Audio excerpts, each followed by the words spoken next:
Welcome. I'm Sebastian Mahfood, and you're listening to WCAT Radio, the on-air wing of En route Books and Media, bringing you the dulcet sounds of Catholic wisdom.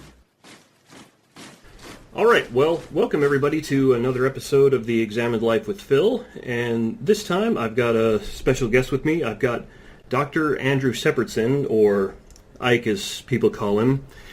He wrote an essay that I heard presented last year at the Society for Pentecostal Studies called, it was on the Postmodern Challenge to Natural Theology. And I liked this essay so much, I recall telling him after he finished presenting it there last year that I just couldn't find a way to disagree with it, and that my wife would tell him, that's an incredible accomplishment to find something that I can't disagree with. So how are you doing this evening, Ike? I'm very well, thank you. Thanks for having me on, Phil. Well, thank you for coming on. I really appreciate it. So Dr. Shepardson is an affiliated faculty at both Denver Theological Seminary and Life Pacific College, and he's the co-pastor of Hope Denver Church, and he got his PhD in philosophy at the University of Toronto. You told me before, but I didn't recall. What aspect of philosophy did you get your PhD in? Sure. Yeah. Actually, it was theological studies, but really my field is philosophical theology or philosophy of religion, and I studied with Don Weeb. Well, that's great. I love philosophy of religion is the aspect of philosophy that I love doing the most because it just touches on so many things. If you're going to do philosophy of religion well, you got to do some logic, you got to do some epistemology, you've got to do some philosophy of mind, some philosophy of science. It just forces you to know and educate yourself on so many different things. Yeah, I agree. I think everybody to do in whatever discipline they're in needs some philosophy, I think, to help them to understand where the boundaries of their discipline is, how they can apply that discipline to other disciplines, and also just how they can kind of make sense of how their studies relate to the world as it is. So that obviously we don't live in a vacuum, we don't study in a vacuum, so philosophy can kind of help us to make those connections in a very fruitful way. Yeah, I couldn't agree more. That's exactly the kind of thing I'm trying to do on my podcast here, is show people who haven't done graduate work in philosophy how it's helpful and useful and can be good for them in their lives. So, well, for people who haven't come across you before, why don't you tell us a little bit more about yourself? Yeah. So, what I thought is, when I was growing up, I grew up in a Pentecostal home where I believed that God was active in the world around us, and that we could see Him, that He would want to speak to us. But I also grew up thinking that belief in God, faith in God, trust in God, had no reference to reason or to arguments or to being able to make a case for why it's true. I kind of had what some people have called a two-story view of truth. It's a Francis Schaeffer, Nancy Pearcey kind of way of talking about it. Chuck Colson would talk about it this way as well. That there was facts on one hand, and then there was values on the other. And I typically thought of my Christian faith as something that couldn't be verified by reference to factual evidence. Yeah. And I read the book Mere Christianity when I was in college, and it changed my life. I thought, hey, look, this is evidence that God exists. There are reasons why this is true. And it put me on a completely different course. And so I've become a philosopher of religion. I studied philosophy of religion under Doug Groteis at Denver Seminary, and then, of course, the advanced studies that you and I just discussed. And my goal, in terms of my personal calling, is to outthink the world for Christ by helping people to see that the Christian perspective on reality is true, it's rational, and it relates to every part of life. That is, that it touches even the most intimate places of our lives. It touches our social structures, our politics, our view of culture, and then ultimately, whether or not we can know anything about God is true. Oh yeah, I couldn't agree with you more. That's I like your phrasing of it. Outthink the world for Christ. That's what I hope to do eventually as well, although I'm kind of starting a little bit lower by just doing this podcast here. So, well, and I think that phrase probably comes from Doug Grotice, who really is one of my key intellectual mentors.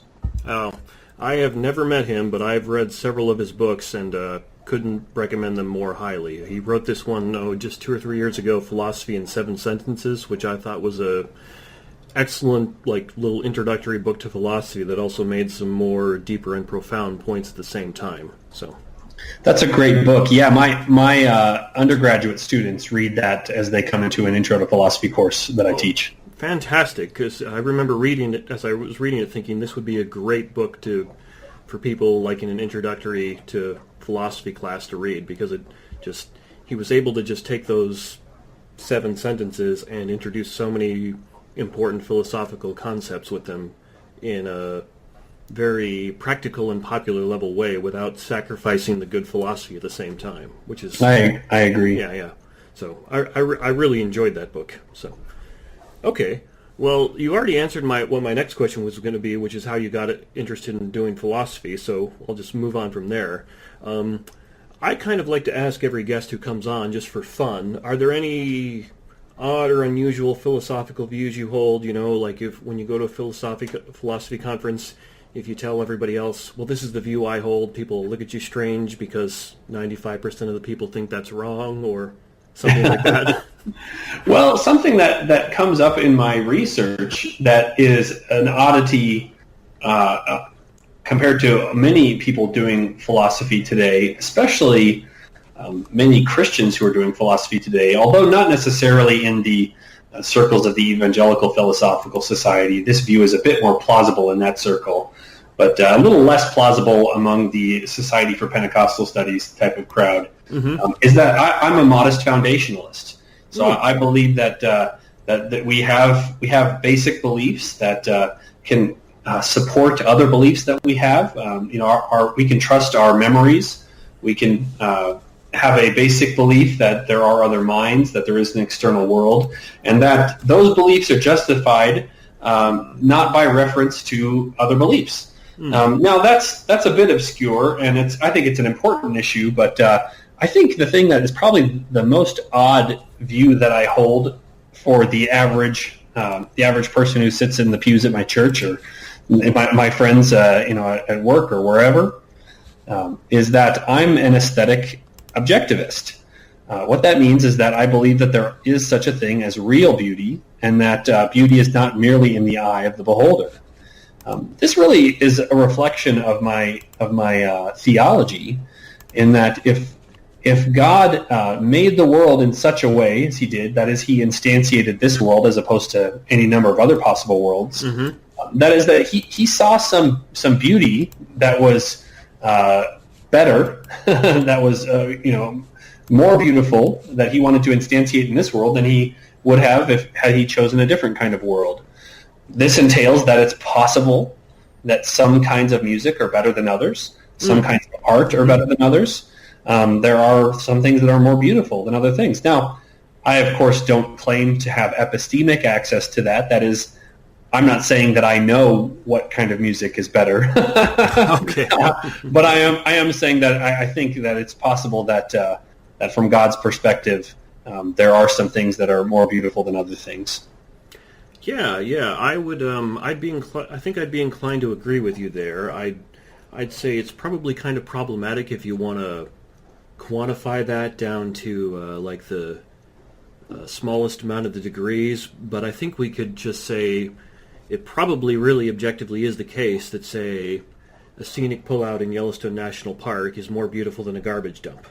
I suppose that's a minimalistic argument for objective beauty, if ever I heard one. Yeah.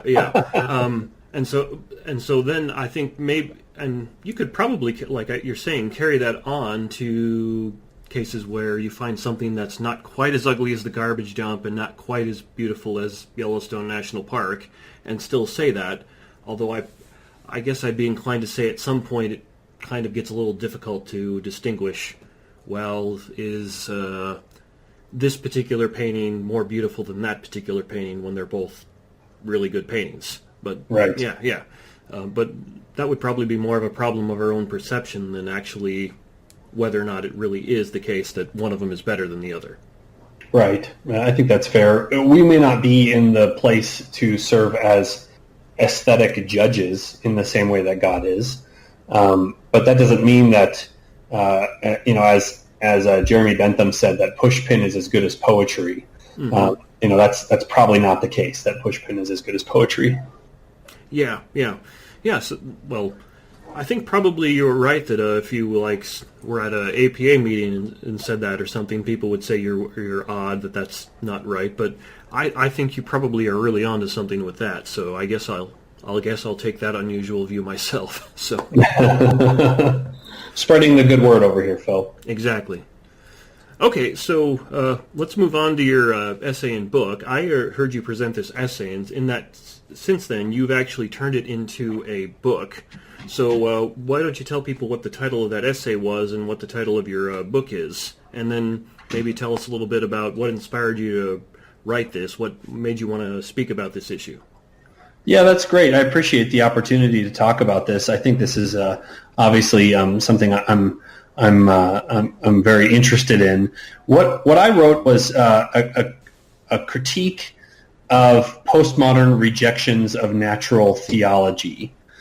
So this was an essay I had written to say there are some evangelical philosophers and theologians who reject natural theology.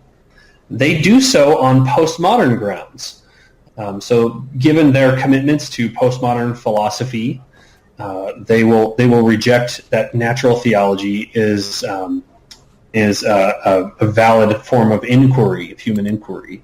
The name of the book is Who's Afraid of the Unmoved Mover? And this really comes from a series of books and articles by a philosopher named James K.A. Smith, a very important philosopher, theologian, teaches at Calvin College. And of course, I have great respect for Jamie Smith in a number of ways, but he wrote books called Who's Afraid of Postmodernism? Who's Afraid of Relativism? Mm-hmm. And in his writing and in the writing of others like Karl Raschke, Myron Bradley Penner, there's a critique of natural theology based on some of these postmodern philosophical assumptions. Perhaps it'd be best for me to define some of those terms. Yeah, I was gonna ask you to do that. For people who aren't familiar with these terms, what do you mean by natural theology and postmodernism? Yeah, that's great. So natural theology is this idea that something about God can be known or discerned from what's around us, the world around us, and maybe not just the world around us, maybe even our consciences, maybe logic itself. And so in the Christian tradition, natural theology is this idea that we can have good reasons to believe in God apart from the Bible itself, or apart from the person and work of Jesus Christ, or the Holy Spirit, or having heard a prophecy of some kind. Those things are all categories of special revelation. Mm-hmm. That is, God has revealed himself in these kind of scriptural and personal sources. But God has revealed God's self in the world around us, in logic, in our consciences, in a very important way too. That's general revelation. Now, when you take general revelation, that kind of source material, the way in which God speaks in the world around us, and you apply philosophy to it, essentially what you have is natural theology. That is, you're making arguments about God's revelation. You're using logic and deduction, induction, inferences to the best explanation to infer some kind of truth about God's existence, maybe even God's nature. Maybe things like the natural law. Are there objective ethics that we can discern by looking at the world around us? This is all natural theology. Okay, so like at a more higher philosophical level, these would be things like cosmological arguments for God's existence, moral arguments from fine-tuning. That's right. Yeah. That's right. So in In my book, I'll go through a number of these kinds of arguments to explain what I mean by this. And a famous one that I talk about in Who's Afraid of the Unmoved Mover is William Lane Craig's version of the Kalam cosmological argument. Of course, this argument can be traced back to Arabic philosophers like Yaqub ibn Ashaq al-Kindi and Al-Ghazali. And these guys, they've kind of suggested that we can know that God exists because of causation in the universe. And what William Lane Craig famously says is everything that begins to exist has a cause. The universe began to exist, therefore the universe has a cause. And then, of course, in his work, he defends those premises and how the conclusion indeed follows from those premises. So that's one kind of natural theology argument. Yeah. The listeners to the podcast might recall that 2 podcasts ago I introduced a segment where I was talking about arguments for God's existence.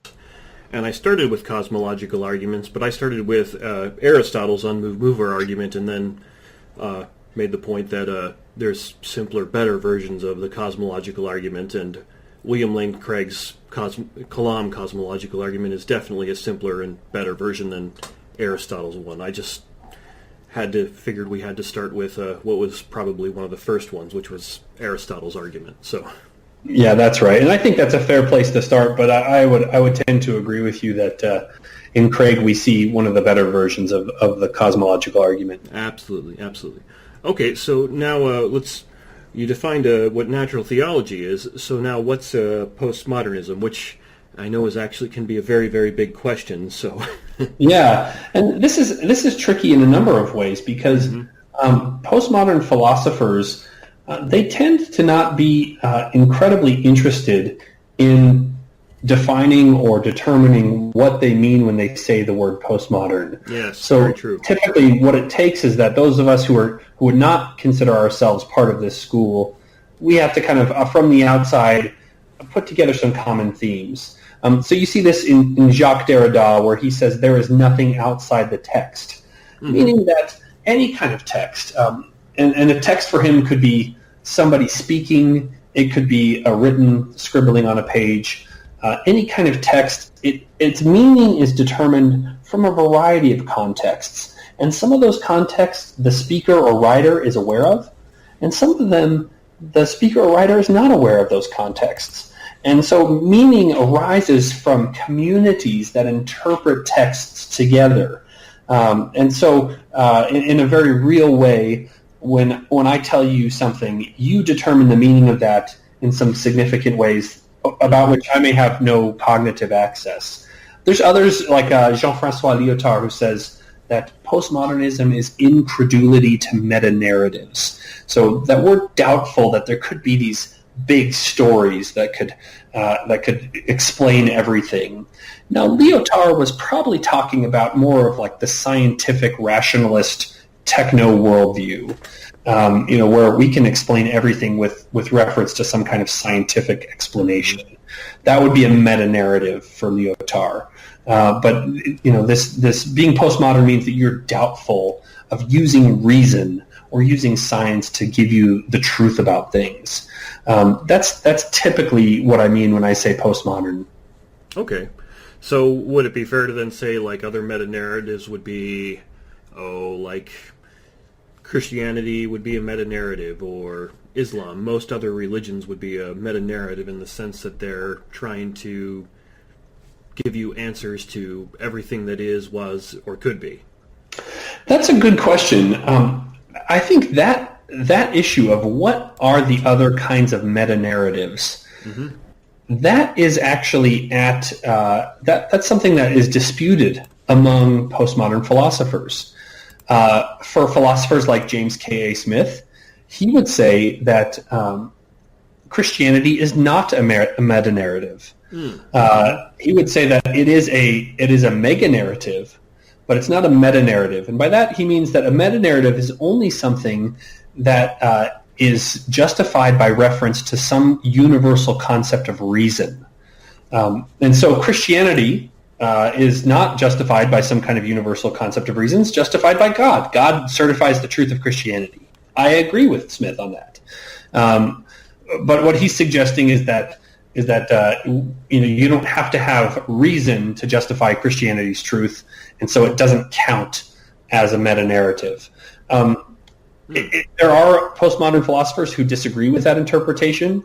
On my reading of Lyotard and my reading of Smith, I think that Smith is probably correct. When Lyotard said postmodernism is incredulity to meta-narratives, he probably had in mind mostly Hegel and the logical positivism of the 20th century. This idea that we can only have knowledge through the five senses and maybe some kind of set theory or some other kinds of logical principles. I think Lyotard was not really talking about religions. Yeah. Okay. Well, that could be an interesting distinction. People who listen might recall that if you go way back to the first episode I ever did of this podcast, one of the things that actually pushed me into wanting to do philosophy was my reaction against postmodernism in English and literature studies, where I just looked at it and said, this doesn't make any sense at all. How can anybody possibly claim this about texts and stories and things like that? And that's kind of what pushed me out of those things and into doing philosophy, because I thought, well, these people need to take some basic courses in logic. But that's kind of jumping ahead a little bit into your essay, actually. So why don't we get some more into that? What's your point in the thesis of what your essay and book is? Yeah, so the thesis of the book is that the postmodern evangelical rejection of natural theology fails. And that's a pretty simple way of saying it. So they're wrong for saying postmodernism has shown us that appealing to these arguments for the existence of God, like the Kalam cosmological argument, the moral argument, that they're wrong in claiming these arguments don't work or inappropriate or something like that. That's right. Yeah, I think their arguments against natural theology are wrong-headed for a number of reasons, primarily philosophical and theological reasons, and I unpack what those reasons are in my book. Okay. Well, why don't we just... What are some of the reasons why they claim that these don't work then? Yeah, that's a good question. So there are a number of reasons that they'll say, here's why natural theology fails. The first one that I think is probably worth talking about is that these authors reject universal reason. Myron Bradley Penner, he calls this ounce. If you think about the word ounce, he calls it the objective universal neutral complex. And he claims that evangelical apologists, natural theologians, evangelical apologists, that they actually treat reason as if it's something that can actually defend Christianity. But the thing is that according to Penner, human reason operates in communities of interpretation that go along with a social environment and practices that go with it. So there is no such thing as universal reason. It's not objective. It's not universal. And actually, universal reason is exactly what Lyotard was arguing against.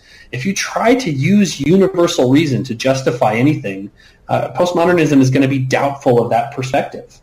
And then I think these authors they'll look to people like George Lindbeck, the post-liberal theologian, who kind of in some ways marries Wittgenstein with Christianity by saying that our knowledge doesn't depend on arguments, but it depends on communities where that knowledge is embodied. Maybe a helpful way to think about it is this: if you are a Christian, you're a part of a community that interprets the Bible.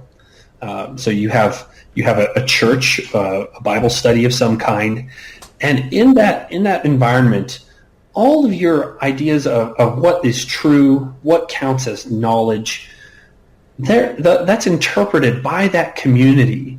Wittgenstein called this a language game community. Mm-hmm. When you're talking about things, you have kind of what's acceptable and what's not acceptable according to the rules of the game in that community. For Christians, when we talk about God, it's wrong to say that God is a unitary substance. Mm-hmm. For Christians, we would say, no, that's not how you play our game. In our game, we talk about God as triune. And so you learn how to play the rules of the game by being a member of that community. And so according to these philosophers, you can't use reason to help somebody in another community understand things according to the rules of your community.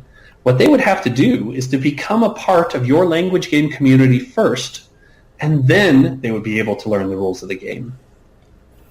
See, well, I can think of philosophical objections to that, but I think the common objection is going to be, but people from different communities meet and reason together all the time. It happens. You have the explorers meet the native people, and they don't even speak the same language, but they find ways to communicate and reason together, even though they're not playing the same game. That's right, and I think some of this goes back to Derrida.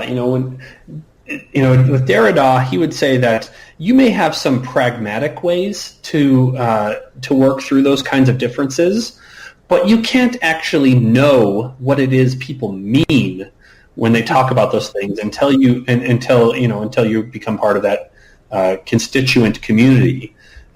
You might think of this version of knowledge as not a propositional view of truth, and definitely not truth as correspondence, but more as a pragmatic view of truth. That is, truth helps us to get things done.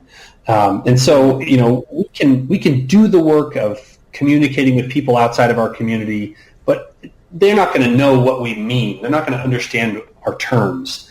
They'd have to become part of our community first. Now, interestingly, these evangelicals, they'll say that this happens through regeneration. That is, that God saves you, you become a part of the community, and then you start to have knowledge. So you might pick up a connection here that I think all these philosophers are Calvinists. So the order of salvation is that God, elects you, gives you, he saves you, so you have regeneration, and then of course you have faith, and then you learn what that means in the Christian community. That's kind of funny, because just last week my guest was Tim Carter, who's a Reformed affiliate, and I talked to him about Calvinism, Reformed theology, and the problem of divine foreknowledge, but he is in no way postmodern in any sense of the word. Yeah, and from what I can discern, my Calvinist friends this is something that is an issue that they're working through. Another reason why these guys will say, Myron Penner, James K. A. Smith, and Carl Raschke, another reason why they'll say that natural theology fails is that human reason is fallen. And so because of the fall, you can't give an argument to somebody outside the Christian community and expect them to believe it. And this is kind of a form of hyper-Calvinism that rejects that there's any connection to the imago Dei in somebody who's not regenerate. So the image of God lives in me, lives in you, lives in all humanity, but it's been wounded beyond repair in a very real way in people who are not yet members of the Christian household of faith. Yeah, I can see how that would go together. It's surprising that, given what I know of postmodern philosophy and given what I know of Reformed theologians and Calvinism, I wouldn't naturally think those two would be bedfellows. Yet I can see what you're saying there, how they might wind up going together. And of course, whether or not this is what Calvin actually taught is the key issue of dispute. I mean, I think what you see is, if you look at folks like Carl F.H. Henry, in his 6-volume series, God, Revelation, and Authority, he claims that human reason is an instrument for knowing the truth of God. And though the image of God has been wounded in us, Henry calls it a catastrophic personality shock, it's not gone. It's not forever removed from us. So we can still have common ground with those who don't yet believe in God. I see. Okay. Well, then what I'd want to do is fall back on my more philosophical critique and say, well, if this is the case, aren't you just playing your game when you're telling me that I'm playing a game? If we're all stuck in this system, if, as Derrida said, there's nothing beyond the text, How do you step outside of that to then tell me that I'm in the text? In a certain sense, it's sort of like they're saying, the one thing you can never have is an objective position, but they're assuming an objective position in order to make that claim. Well, I think that your reaction to that is a very natural one to what those guys would teach. This is in postmodern philosophy where the concept of irony comes in. That is that, of course, it sounds like with the propositions that you may hear me describing, that there's no such thing as objective knowledge or objective reason, that I'm making an objective claim. But of course I'm not, because I have my way of talking about it, you have your way of talking about it, and nary the two shall meet. That is that any connection between my view and yours is going to be more pragmatic. It's going to be something that helps us to have a conversation. And so what postmodernism does is it helps us to get beyond propositional views of knowledge, propositional views of truth, and to move into the more existential and the lived philosophy where we're willing to acknowledge that we come at the world from very different perspectives, but we can still have fruitful conversations with one another. Okay. Something that I think is problematic for this, if you don't mind me saying, is that... I was going to ask you to jump in and tell me what your response is now. No, it's fair. Something that's problematic about this is that all of these philosophers, they make arguments to support this idea that there is no objective truth. Mm-hmm. And for even Jamie Smith, he wants to, in saying that we don't use universal accounts of reason to talk about Christianity, he has an argument for how to properly interpret Jean-François Lyotard. So, Lyotard has this, this idea that, postmodernism is incredulity to metanarratives. And Smith acknowledges that there are some postmodern philosophers who will say that this applies to Christianity. And Smith's view is that this only applies to stories that are legitimized by a reference to universal reason. And really what he's doing there is he's giving you a disjunctive syllogism. Either Lyotard is referring to all big stories, or he's referring to a particular class of big stories that are legitimized by universal reason. And he argues that Lyotard is not referring to all big stories. He's referring to a particular class of big stories. And that's a disjunctive syllogism. So he's using universal reason in his arguments. I think this is inescapable for all of us. We use logic all of the time. Mm-hmm. So even if I'm going to talk about the truth of Christianity to somebody who is outside the household of Christian faith, I'll say it is either the case that Jesus rose from the dead, or it is not. And it's not both, and it's not neither. And this is the law of the excluded middle. And this is a basic logical category. And so in my book, I argue for the fact that there are some basic rules of logic that apply, and I think that's a more fruitful way to look at this issue.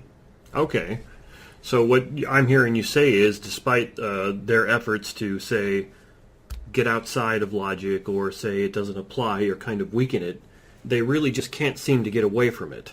The either or always seems to emerge, even if they try to hide from it. That's right. Yeah, I think that's a fair way of talking about that. Okay, yeah, I would completely agree with that. I can recall reading a book, and it was actually a review of a philosophy book, and I don't recall what the title was, but it was critiquing kind of postmodern ideas.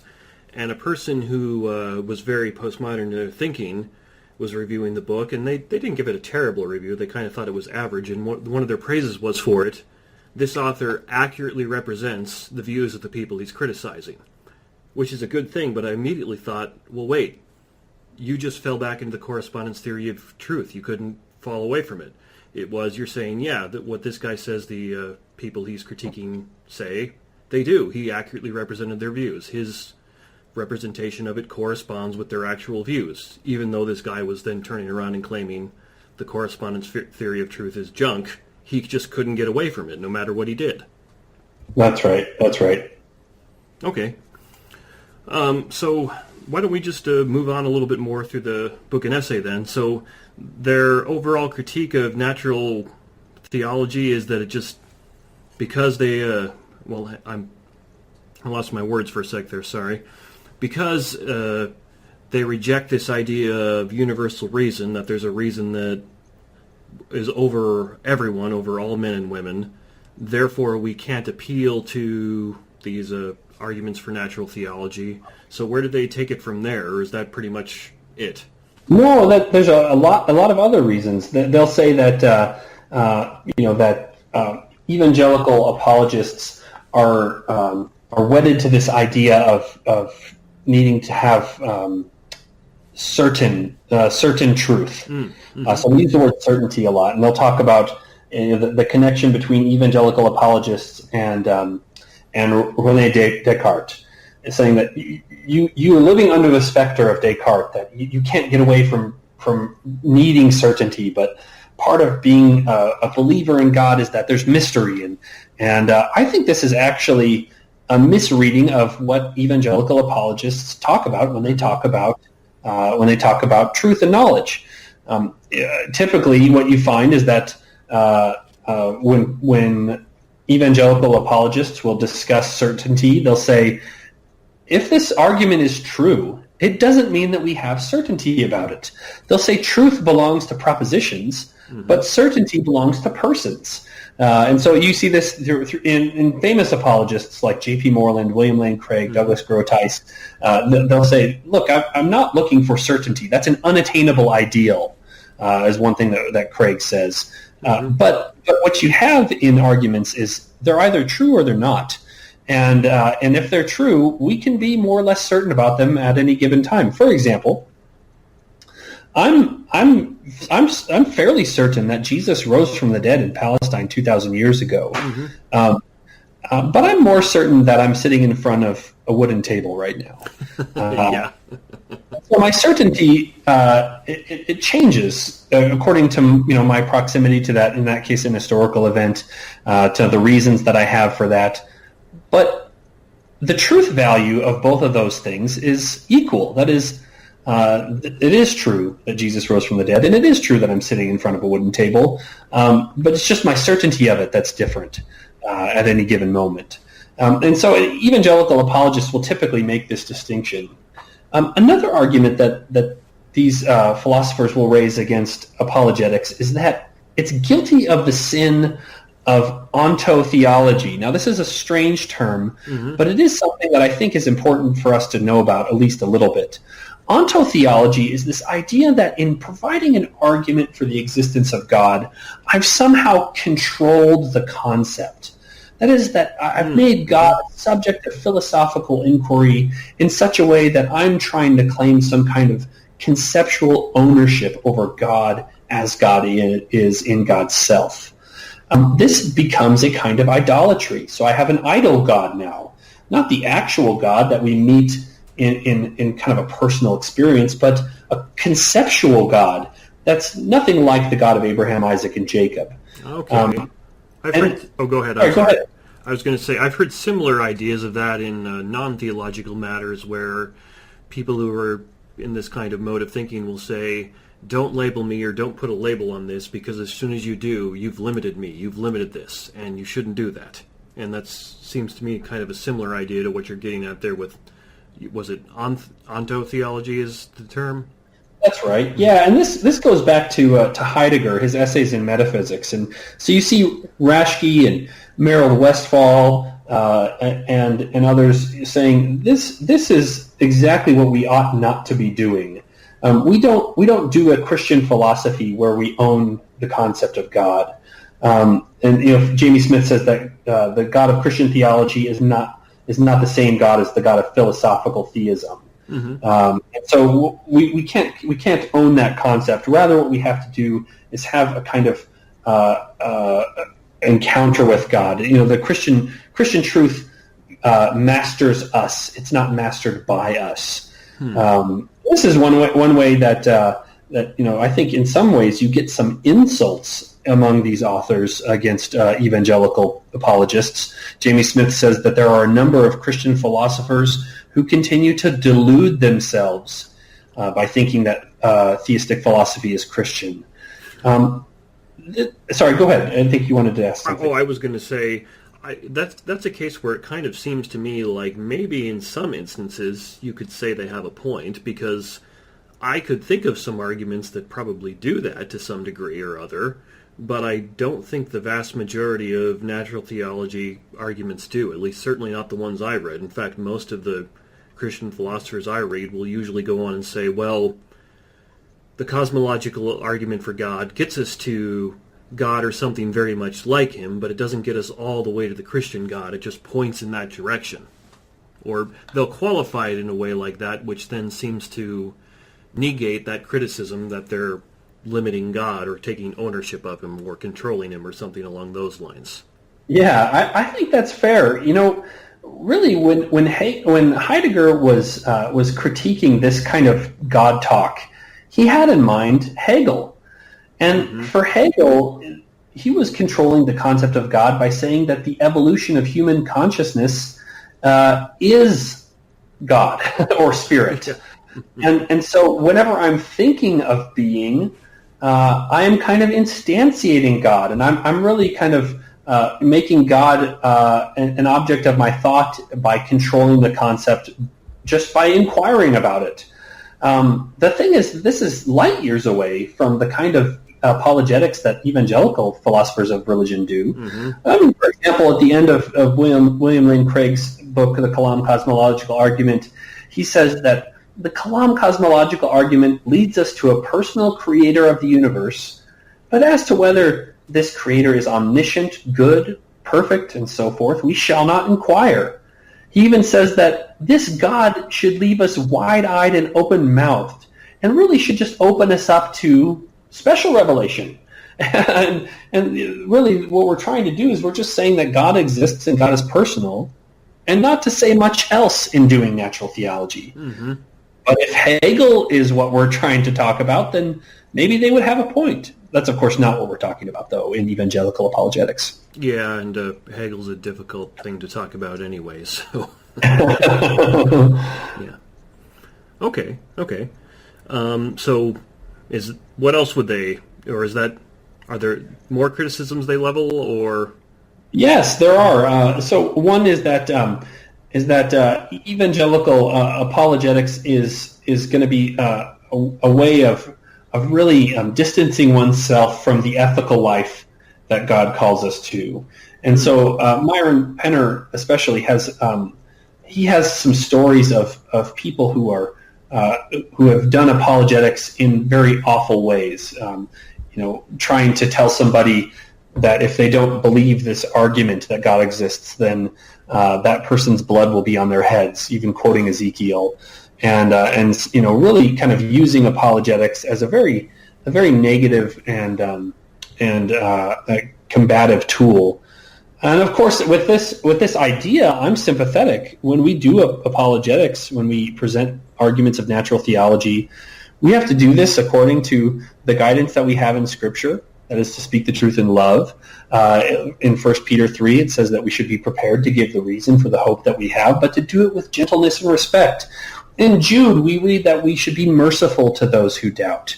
And none of these scriptures in the biblical life are we to be somebody who uses logic as a hammer, as a word. And I'm sure that there are apologists who are guilty of that kind of thing from time to time. However, what these authors have failed to show is that there's a necessary connection between doing apologetics and this kind of abhorrent ethical behavior. The connection is there maybe in some circumstances, but it's not a necessary connection. That is, it's potentially possible to do apologetics with a loving heart, to do it in a very good way. And this is actually something that John Lennox has been noted for. Os Guinness said about John Lennox that the church has been grateful for the humility and humor of Professor John Lennox in his recent debates. Not all Christian debaters have displayed this same blend of love, truth, and grace, but John Lennox has. Yes, and so very it much seems so. possible to do apologetics in that kind of way. Yeah, that's the same point that I made of several podcasts ago where I gave people some lessons they could use on how to talk to each other. That was one of the points, was don't use logic as a club. Even if you're right, you probably won't win people over, and then usually just because people don't like being beaten down when they're wrong, they might just dig their heels in and defy you even though they know they're wrong, because nobody likes being forced into something even if they know they're wrong. It's just the way all human beings are. It's a rare person who has the humility to then turn around and say, yes, you're wrong, yes, I'm wrong, and even though you're being a jerk about it, I'm going to admit that I'm wrong. It doesn't happen that way very often. Mm-hmm. Yeah, and I think it's absolutely possible, and it's something that I think we all should be at pains to do when we're speaking with people who disagree with us. Francis Schaeffer was a genius at this, a famous apologist, who said that when we're talking to somebody and maybe we're showing them the unfavorable logical conclusions of their non-Christian worldview, he says in The God Who Is There that as we seek to do this, we need to remind ourselves that this is not a game that we're playing. He says, if I enjoy this as some kind of intellectual exercise, then I'm cruel. This person must feel that I care for him. Otherwise, I'll end up destroying him, and even I'll destroy myself. And so we need to be careful to do this in the right kind of way. Yes, I couldn't agree with you more. That reminds me of some advice I heard that Canadian intellectual Jordan Peterson talking about how you mitigate conflict and deal with it. And the way he said it is, well, if your goal is to just win the fight, you can probably do that. But what if it's with your wife or your spouse or your children? Well, if all you want to do is just win the fight, that's fine, but you're probably going to destroy the relationship to do it. What you have to do is think about not just that fight, that argument, but every other one that's coming after that, and start to develop an idea where you're working in a cooperative manner instead of just constantly opposing each other. Because if all you're focused on is winning that argument, winning that fight, you're going to destroy the relationship to do it. And then there won't be any relationship left. And you want to have the relationship, and obviously not just with your spouse, but with people you're seeking to minister to and show Christ to as well. That's right. And apologetics, for those of us who are advocates of classical apologetics, is really just one tool in our belt. It's in the proclamation of the kerygma as well, and in the lived Christian life where we demonstrate that Christ has changed us. So we proclaim, of course, through logical argumentation that God indeed exists, and maybe through other kinds of apologetic evidences that Christ has risen from the dead. But we'll also take time to show mercy to those who need mercy. We'll be loving friends and neighbors, active participants in our communities, and we volunteer for the parent-teacher organization, and we help out our coworkers, and all of these things show that the gospel has transformed us. And, of course, apologetics is just one small part of that. Yes, I couldn't agree with you more. Okay. Well, what are some other criticisms they have? Yeah, another key one, and this is probably the last primary one, is the nature of faith.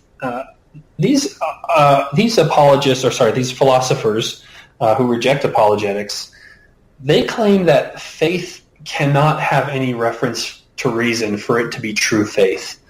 In this way, they tend to be interested in the work of Søren Kierkegaard, who, for him, the truth of Christianity is something that you believe even against the evidence. And true faith is something that is done with a kind of leap into the unknown. And so we embrace the absurdity of it all. And I would have to say that in my own Pentecostal tradition, this is something that has wide acceptance. Pentecostals tend to be experiential, and I would reject none of that. I think that being experiential about our faith is important. We should have dynamic encounters with God who changes us, the God who is there, as Francis Schaeffer called him. But that doesn't mean that we surrender our reason and intellect. J.P. Moreland, he famously counseled his kids, if you don't think that this is true, you shouldn't believe it. And I think that's good advice, and I think this is in keeping with the God that we meet in Scripture, the God in Isaiah who says, "Come, let us reason together." And you see this in the life of Christ, where he uses arguments to connect with people. When he says, "Hey, if you see that God provides for nature, how much more does God provide for His children?" That's an a fortiori argument that he uses. He uses reductio ad absurdum. If I'm casting out demons by the power of Satan, then that means that Satan is divided against himself. Of course Satan is not divided against himself, because a house that's divided against itself cannot stand. That's a reductio ad absurdum. Yeah, I think reductio ad absurdum might have been one of Christ's favorite arguments. That's good. He was good at that kind of stuff, Very much of course. So, yeah. The most intelligent man who ever lived. And I think the thing about this is that there's been some good work on this. This idea that faith has nothing to do with reason. This is called fideism. Literally, that is faithism. And there's been some good work by a philosopher named Jonah Haddad. He has a book called Insanity, where he critiques fideism, and he says that if I'm saying that my faith is without or against evidence, then really what I'm suggesting is that my cognitive material is functioning well enough for me to unabashedly assert my belief. That's a reason for my faith. He says also, if I have an object of faith, then I've suggested that the existence of God is a believable proposition. And if I say that I've experienced the object of faith in a real relationship, then I'm giving another reason, an experience-based confirmation of God's existence. And so really, in claiming that faith is without or against the evidence, I'm giving reasons for it, which is an ironic way to do things. Yeah. It also kind of seems to me that in that the way they're doing it, it's almost like they're trying to pit reason and experience against each other and say that you want to have like one without the other. And that's kind of, I don't know, mind-numbing to me, because I look at like the relationships I have in my life, and that's not how I operate. In fact, it'd be really, really stupid of me to operate that way. I use them together. Like, I have the experience that my wife likes purple flowers, so the next time I buy her flowers, that's what I get. I'm using my experience and my reason together all the time, and they seem to complement each other quite well, rather than being, I need one and not the other, or vice versa. Well, and I think what Haddad would say, and I would agree, is that your experience is effectively a kind of reason or justification. Oh, okay, yeah, you could say that, yeah. Mm-hmm. That is that if I claim that I've experienced God, that is, I tell somebody, what you need to do is experience God, and then you'll know that He's real. What I'm saying is that an experience is justification for belief in God. It's a good reason. You can trust it. And that's not over and against evidence. It's a kind of evidence. And so I think this is really just sloppy thinking. Okay. All right. Well, the thing is that this is all due to poor interpretations of Scripture, which I think is probably something that you'd be interested in, Phil.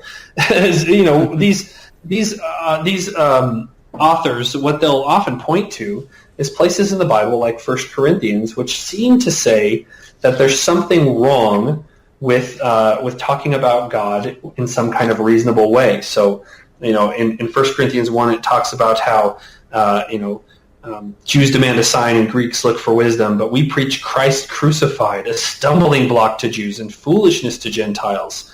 The foolishness of God is wiser than human wisdom, and the weakness of God is stronger than human strength. This is actually, to say that this entails that Christianity is anti-reason, and that true Christian faith is really, over and against reason. This is actually just a misinterpretation of Paul, I think, and I think there's others who agree with me on this. Of course, when Paul says that faith is, or that Christian faith is a scandal, he's not saying that it's illogical. What he's saying is that if you have Greek first principles of, let's say, an unmoved mover, and you try to get to the culmination of human history being a Jewish carpenter on a cross, that's going to be a scandal to those guys. And if you're a Jewish person and you claim that the redemption of God's people and the inauguration of her King and Messiah is going to be through the crucifixion of the Messiah, that's going to be absurd to them, because cursed is anyone who's hung on a tree. And so it's a stumbling block in very important ways, but not because it's illogical. It's just saying you can't get there by logic alone for the Greeks.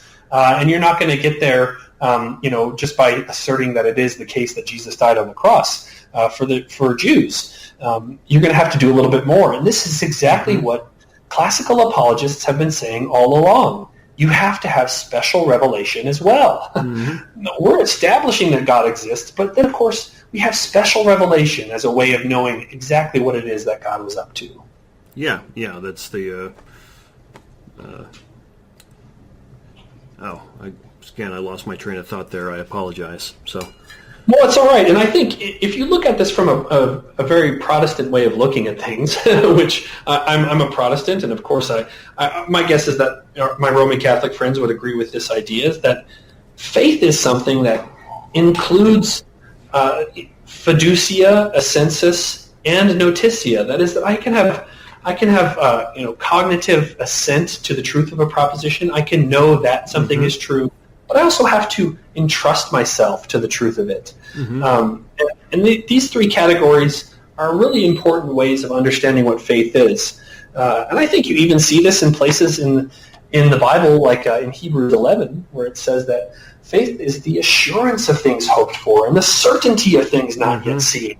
But it's embodied by these saints who still take a step out and are willing to entrust themselves to the living God. Yeah. That I couldn't agree more. That reminds me of I'm sure you've heard this example too, but I'll go back to my relationship with my wife. I know things about her, but at the same time, I still have faith in her, excuse me. You just can't have one without the other, so to speak. And to pit them against each other is just foolishness. That's right. And to have a relationship with your wife, it's not enough to just believe that she exists. You have to entrust yourself to her. That is, you have to take the step of going to buy her a bouquet of flowers or asking her on a date, and you have to make that personal connection. And that comes with some risk, right? It's possible that for your wife she could reject in advance. And so faith in that way, it's not as if we have these rock solid propositions that all fit together. There's still a step. That is, that if I believe that God exists and that Jesus is God, I still have to say, I'm willing to trust you with everything that I hold most dear. And that's a difficult thing, and that's why faith is a challenge. It's a gift. Yep, exactly. Okay. Well, was that the last of their criticisms then, or? Yeah, I think it is. It's probably worth mentioning, though, that in 1 Corinthians, Paul essentially makes a logical argument that if Christ is not raised from the dead, then our faith is in vain. So Paul is actually claiming that we have evidence that everything that we're talking about is true, and that's that this man rose from the dead, that Jesus rose from the dead. And so he would seem to be kind of steamrolling his own project in 1 Corinthians by rejecting reason in chapters 1 and 2, and then using it to make a very important argument about the Christian life in chapter 15. Yeah, I've often thought that when I've talked to some other people about this before, that when you're reading Scripture, we should really take care to avoid doing this proof texting thing where we find a single verse and say, aha, this shows what I want to show, therefore it is. Rather, we should do our level-headed best to take the whole of Scripture, the whole of Romans, the whole of Corinthians, and look at it that way. Because at the same point, you and I have been having a discussion for about an hour, a little more now. It'd probably be really easy for somebody to take something you or I have said and turn it into something that is not at all what we mean if they just took that one sentence or two. And that's what this proof texting thing does in Scripture, where you shouldn't just look at, well, what did Paul say in this verse in this chapter? You should read the whole book and get your sense from that. That's right. And then if you take the hermeneutical circle out one level, you say, well, what has Paul said other places? Yep. And then you see, well, in Romans 1, Paul seems to say that the knowledge of God is existing in creation, and that people are accountable for it, and that they've rejected God, but it's still that they've had evidence of Him in God's eternal power and divine nature have been known through what has been made, and so that we do have Paul seeming to say that God has revealed Himself in such a way. And then you look at Paul's activity in Acts 17 as he goes to the Areopagus in Athens, where he makes logical argumentation and even uses Greek philosophy to show that this unknown God that they had an altar to is actually the Lord of heaven and earth who made everything, and he's raised His Son Jesus from the dead, and we all need to believe in Him. And so Paul uses logic and philosophy in other places and seems to claim that God is indeed known through the natural world as well. So if we're going to be truly Pauline in our theology, then we have to have a broader view of all these things. Yep. Okay. Well, is there any particular thread that you would find that goes through all of these postmodern evangelical critics of natural theology is there like a single point where they just go wrong that connects it all, or something along those lines?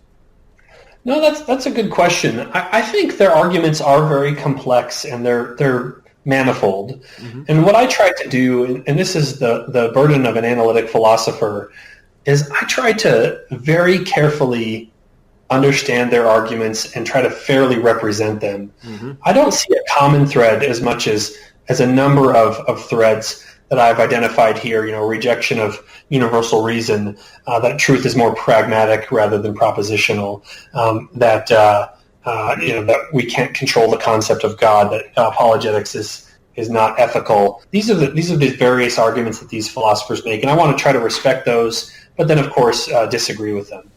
Okay. Well, that's kind of, I guess you could say,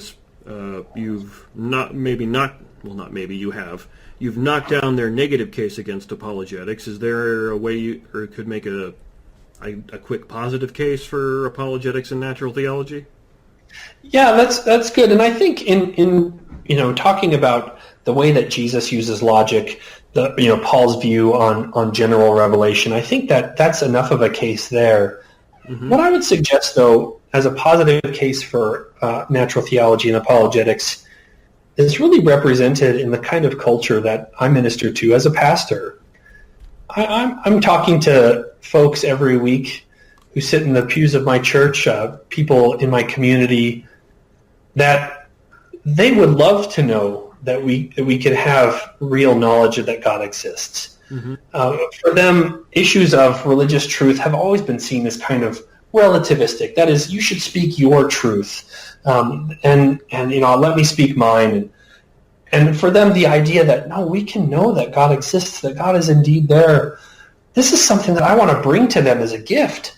That is, if they have this roadblock between them and Jesus, and the roadblock being, I can't even believe it's possible that God exists, or that at least I could have knowledge of it in the same way that I know that the sun's going to rise tomorrow, that's a gift to a world that is so far from God in so many ways. And so I think of it as a way of being merciful to those who doubt, to quote Jude again. Mm-hmm. That there are so many people all around me in the University of Denver area who need to know Jesus.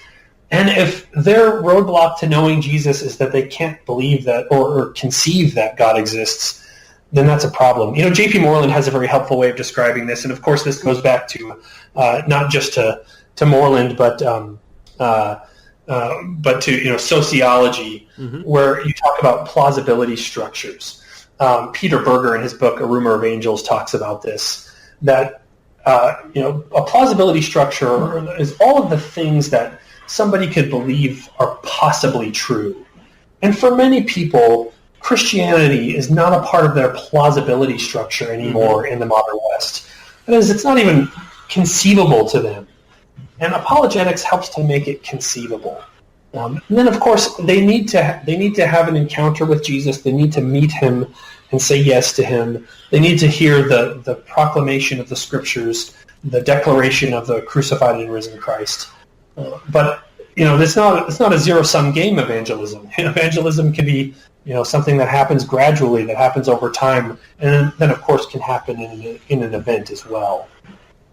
Well, that's a great sum up. You just answered my final question, which was how can evangelicals and other Christians practically argue and stand for the truth? So that's what you more or less just said. So great. Well, and something I would add to that I make ahead. As an argument in my conclusion is that Christians need to become lovers of truth. We need to be people who diligently care about the truth, that teach our children to love the truth, that even in my preaching, I'll say, I understand that what I'm suggesting is a difficult thing. If you disagree with me, don't lose sight of the truth and seek after the truth with all of your heart. Mm-hmm. And if you keep seeking after the truth, then you'll find the author of truth, who is, of course, the Lord himself, the one who embodies the truth, who is the truth. And so I think if we can be people who love the truth and help others around us to do that as well, I think we'll all be much better off. Yeah, wasn't it Augustine who said something along those lines? He said, I'm going to mess up the quote a little bit, but I looked for the truth, and there I found the God who is the truth itself, or something similar like that. That sounds about right. I don't know if I could fact check that for you, but it sounds about right. It's about 11:30 where I'm in time zone right now, so I'm going to mess up a quote or two. So okay.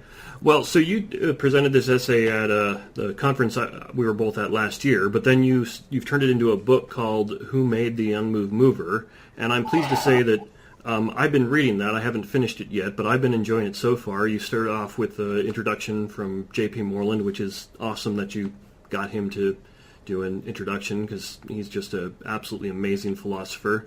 And then I also really appreciated how you started the book in the same way that we started here, where you just give definitions of what you're talking about, which is so key, and so many people just forget that they need to do that all the time. So, well, I appreciate that, and it's who's afraid of the unmoved mover. Pardon me. Thank you. That's all right. That's all right, and you're right. I think that way of starting out an argument is helpful. That's a very analytic approach to providing a philosophical argument. Okay. Well, if people are interested in your book, where could they get it? And would you, if you want to, go ahead and talk some more about that? Yeah, so it's available at Amazon, at Whitpenstock, the publisher. It was published through their imprint, Pickwick Publications, but you can find it on Amazon, Who's Afraid of the Unmoved Mover. Okay, fantastic. And I really recommend this book. I've read the essay he based it on, and I've been reading the book, and I'm very much enjoying it. It's a very worth your time. Yeah. It's a very good book, very much worth your time to read, especially if you have any interest in natural theology or postmodernism. Well, do you have anything else you'd like to say or conclude? No, Phil, thank you so much for having me. I appreciate it. Okay, well, thank you very much for coming on. I do appreciate it. All right, and well, now it's time for all of you who listen to write in and let me know what you think. What do you think about the clash between postmodern evangelicals and natural theology? Do you like Dr. Shepherdson's arguments against them and agree with them or not? Just write in to let me know what you think. You can reach me at theexaminedlifewithphil@gmail.com and check out the Facebook group. I started to support the group called The Examined Life with Phil. And as always, if you enjoy this podcast and enjoy what I'm doing here, share it with other people so they can learn about it too. Okay, thanks again. We'll talk to you all next week. We hope you enjoyed the program and will join us back for another show on WCAT Radio. This is Sebastian Mahfood. Good day.